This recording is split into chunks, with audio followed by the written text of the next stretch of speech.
July 13th, 2019, Saturday of the 14th week in Ordinary Time. A reading from the book of Genesis. Jacob gave his sons this charge: Since I am about to be taken to my people, bury me with my fathers in the cave that lies in the field of Ephron the Hittite, the cave in the field of Machpelah, facing on Mamre in the land of Canaan, the field that Abraham bought from Ephron the Hittite for a burial ground.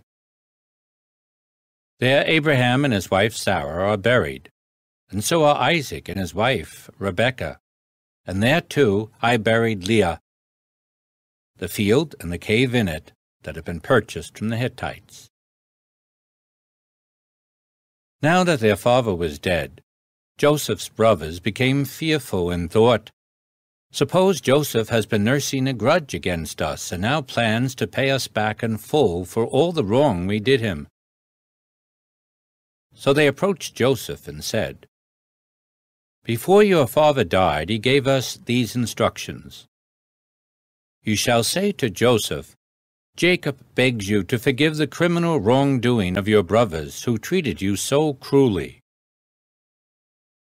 Please, therefore, forgive the crime that we, the servants of your father's God, committed. When they spoke these words to him, Joseph broke into tears. Then his brothers proceeded to fling themselves down before him and said, Let us be your slaves. Joseph replied to them, Have no fear. Can I take the place of God? Even though you meant harm to me, God meant it for good, to achieve his present end, the survival of many people. Therefore have no fear. I will provide for you and for your children. By thus speaking kindly to them, he reassured them. Joseph remained in Egypt, together with his father's family. He lived 110 years. He saw Ephraim's children to the third generation, and the children of Manasseh's son, Machir, were also born on Joseph's knees. Joseph said to his brothers, I am about to die. God will surely take care of you and lead you out of this land to the land that he promised on oath to Abraham, Isaac, and Jacob.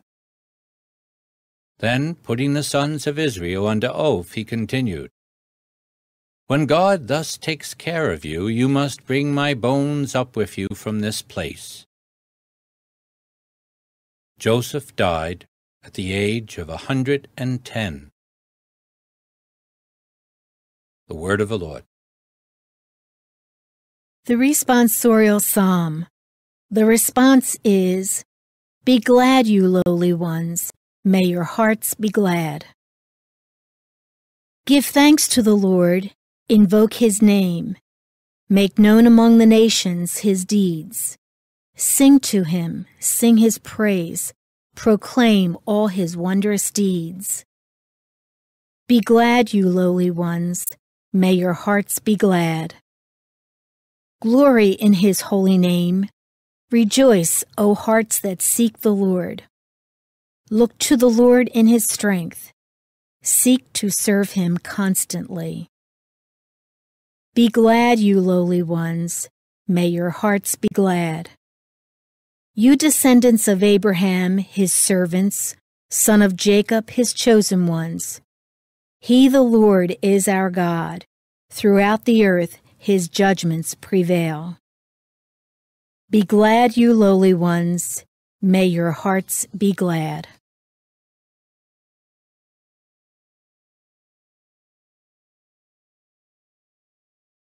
A reading from the Holy Gospel according to Matthew. Jesus said to his apostles, No disciple is above his teacher, no slave above his master. It is enough for the disciple that he become like his teacher, for the slave that he become like his master. If they've called the master of the house Beelzebul, how much more those of his household?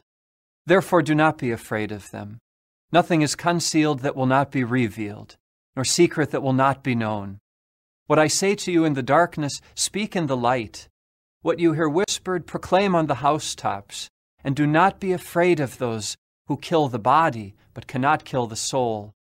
Rather be afraid of the one who can destroy both soul and body in Gehenna.